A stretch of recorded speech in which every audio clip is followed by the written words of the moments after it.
Chapter 1: Abduction on a Paris Street.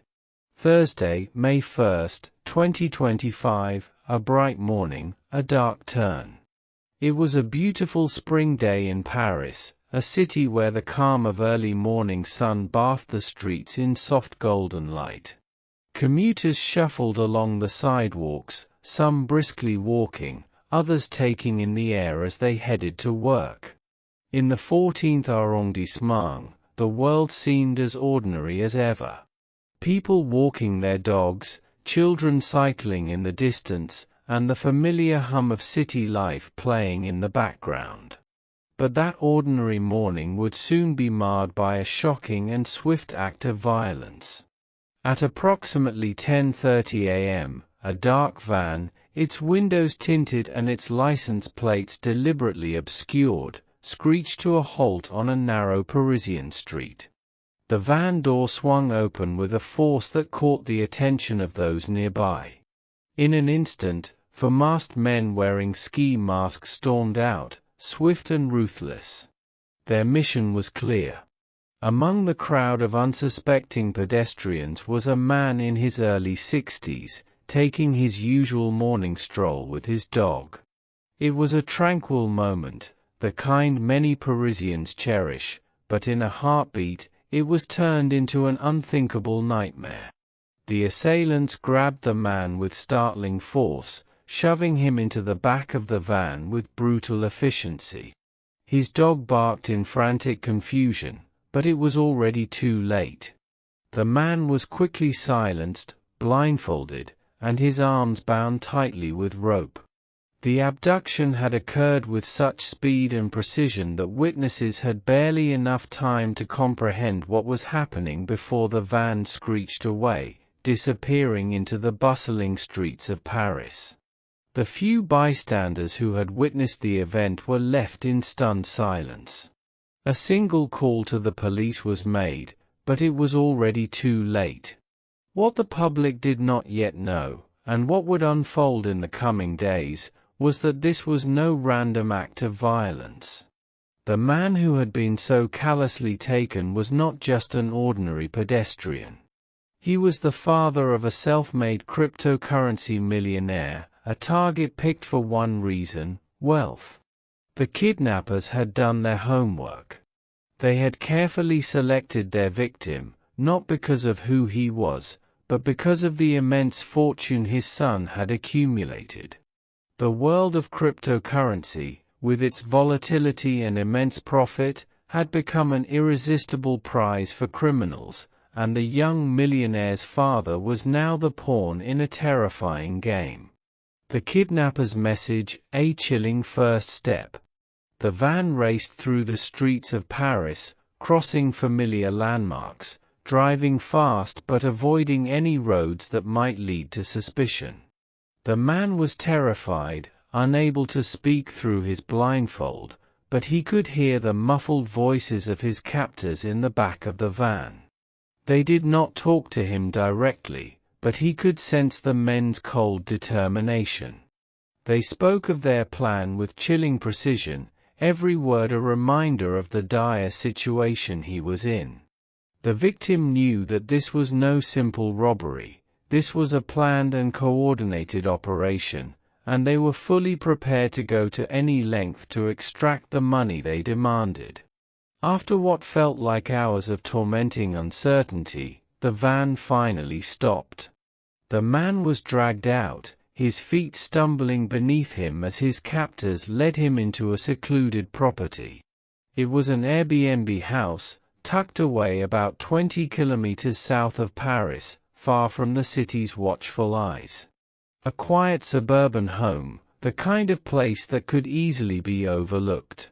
But in the hands of these kidnappers, it became a sinister trap. Inside the house, the victim was shackled, hooded, and thrown into a small, cold room. The kidnappers wasted no time. They immediately began making their demands known, not directly to him, but through a series of chilling messages sent to his son. The man's life now hung in the balance, and the kidnappers made it clear that they would stop at nothing to get what they wanted. One of the most horrifying details soon emerged. The kidnappers, determined to show their ruthlessness, severed one of the man's fingers as proof of their seriousness. They filmed the grisly act, capturing the bloody moment, and sent the video to the man's son along with a ransom demand.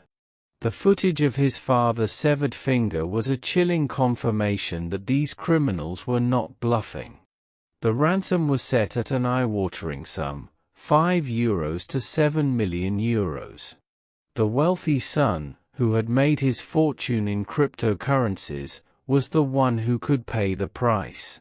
But the kidnappers did not want just money. They wanted to see the panic, to feel the fear of their victim and his family. The son, knowing the gravity of the situation, was left in a frantic state. He immediately contacted the authorities, but there was no clear way to know if they would be able to rescue his father in time. Every second counted. Every moment spent waiting was a potential risk for the victim's life. The pressure on the son was immense. He had to act fast, but not recklessly. The kidnappers were always watching, always waiting. Outside, the police had already begun their investigation. The city was shaken by the news of the abduction. Reports surfaced, detailing the nature of the crime. The details of the man's kidnapping were slowly revealed, and it became clear that this was a highly organized crime, one that would take every resource the Parisian authorities had to resolve. But while the police began their search, the victim's situation was rapidly worsening. With each passing hour, his captors grew more agitated, more demanding. The victim, bound and blindfolded, had no idea what his captors would do next. Would they kill him if the ransom wasn't paid? Would they send more videos, more horrifying proof of their threats? Or would they let him go once their demands were met? As the clock ticked, it became a race against time. The longer the victim remained in captivity, the more dangerous the situation became. The kidnappers were unpredictable, their plans fluid. They had made it clear that any delay could have dire consequences. For the man in captivity, every breath, every heartbeat, felt like an eternity. In that quiet, unassuming suburban house south of Paris, a nightmare had taken root. And outside, the city of Paris, bustling with activity, had been shaken by an act of violence so swift, so terrifying, that it would forever change the lives of those involved. Chapter 2: Rescue and Reckoning. Friday, May 2, 2025, a nightmarish day turns to hope. The hours after the abduction were marked by a sense of helplessness.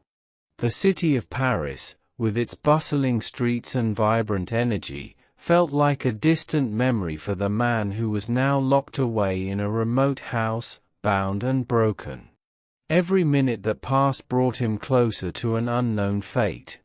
He could barely keep his eyes open, his mind foggy from fear and pain. His thoughts swirled with terrifying possibilities. Would he survive? Would he see his son again? Meanwhile, the clock was ticking for the investigators. Witnesses who had seen the masked men drive off with the victim had immediately called the authorities. They had provided critical details, including the van's make, model, and its distinctive tinted windows. This tip-off set the wheels of the investigation in motion. Officers in the area immediately began searching for any trace of the vehicle, combing through the busy streets of Paris and then, with increasing urgency, into the suburbs and surrounding countryside. In the early hours of Friday, investigators began to make connections. The van, identified by surveillance footage, had been traced to a quiet area south of Paris, in the Seine department. There, in the middle of a nondescript suburban neighborhood, stood a house that would soon be the focus of an elite operation. It was a typical French home, inconspicuous and blending into its surroundings. Yet, inside, the man held hostage was trapped, terrified and alone, unable to imagine that rescue was on its way. In the makeshift lair where the kidnappers had kept the man, every detail spoke of their malicious intent. They had done their research, choosing a victim who, unbeknownst to him, was a pawn in a larger game. The men were after more than just money. They sought to prove that even the untouchable world of cryptocurrency, with its faceless, anonymous players, could be a target. They wanted to send a message, and they knew the son of the victim would be forced to negotiate, to pay, and to deal with the unimaginable fear of losing a loved one. The victim's mind raced with fear, his body aching from the hours of torture he had endured. His hands were bound so tightly that they had begun to swell. His face, too, was bruised from being shoved into the van, his mouth dry from the lack of food or water. But it wasn't just the physical pain that tormented him. It was the psychological toll of knowing he was at the mercy of men whose cruelty was unimaginable. His mind went back to the video they had sent, the one where they cut off his finger. It was a clear message, a threat, a warning. Would they cut off more of him if the ransom wasn't paid? By the time evening came, hope seemed distant. Yet, the police were closing in. Information gathered from multiple sources, including cell phone data and surveillance footage, had pinpointed the location of the house where the kidnappers had hidden their victim. It was now a race against time. The longer the man remained in captivity, the more his life hung in the balance. The raid, a tense, thrilling operation. At last, the decision to act was made. The elite French police unit, the Search and Intervention Brigade, BRI, was mobilized. Known for their skill and precision in high-stakes operations, the BRI was the perfect team for a situation that demanded nothing short of perfection. The officers had been briefed about the kidnappers' ruthlessness, and they knew that any hesitation could cost the victim his life. Fabrice Gardon, the director of the Paris Judicial Police, authorized the assault just after dusk. The tension was palpable. Inside the command center, officers worked furiously, coordinating the strike with military-like precision. Over secure radio channels, the head of the tactical unit, a seasoned officer with years of experience, made the call that would echo through the operation's history. "Jackpot," he signaled. In French police jargon, jackpot was the code for a successful rescue, the confirmation that the hostage had been freed. It was a moment of fleeting relief, a sign that the operation had gone according to plan, but the danger was far from over. The officers knew that they were not just facing petty criminals but a group of men capable of extreme violence. The Breeze mission was to enter, neutralize the threat, and rescue the man, all without further harm. The tactical team stormed the house with practiced precision. The front door was breached, and the sound of boots hitting the floor reverberated through the house. The kidnappers, who had been on edge from the beginning, were caught off guard. The elite officers moved quickly, securing the house and incapacitating the suspects without firing a single shot. It was a flawless execution, demonstrating the professionalism and skill of the BRI. Inside, the victim was found alive but barely conscious. His face was a mask of pain, his eyes wide with confusion, his body trembling. He had been battered by the ordeal, but the relief that washed over him as he was freed was immeasurable. He was pulled from the house, his torn clothing clinging to his bruised skin. A medic team was standing by, ready to provide immediate care. The aftermath, arrests and legal consequences. In the wake of the operation, 5 suspects were arrested. 4 were found inside or near the house, while a 5th attempted to flee in the van. All 5 were young men, in their 20s, and they were immediately taken into custody. They were not well-known figures, but their ruthlessness had been evident. They had planned the abduction with precision, targeting the victim's son because of his wealth and status in the cryptocurrency world. The victim was quickly transported to a nearby hospital. His injuries, though severe, were not life-threatening, and he was expected to recover. However, the trauma he had endured would take much longer to heal. He had witnessed firsthand the kind of violence that only exists in the darkest corners of society, and his life, like his family's, would never be the same again. For the police, the investigation didn't stop with the rescue. The team immediately began processing evidence from the scene. Interviews with the suspects were conducted, and every lead was followed to uncover the full extent of the kidnapping operation. Prosecutors, meanwhile, announced that the charges against the kidnappers would be severe. They would be charged with kidnapping with torture or a barbaric act, the most serious form of kidnapping under French law. If convicted, they faced life imprisonment. Authorities made it clear that the cruelty of the crime, including the severed finger and the prolonged captivity, would be a significant factor in the sentencing.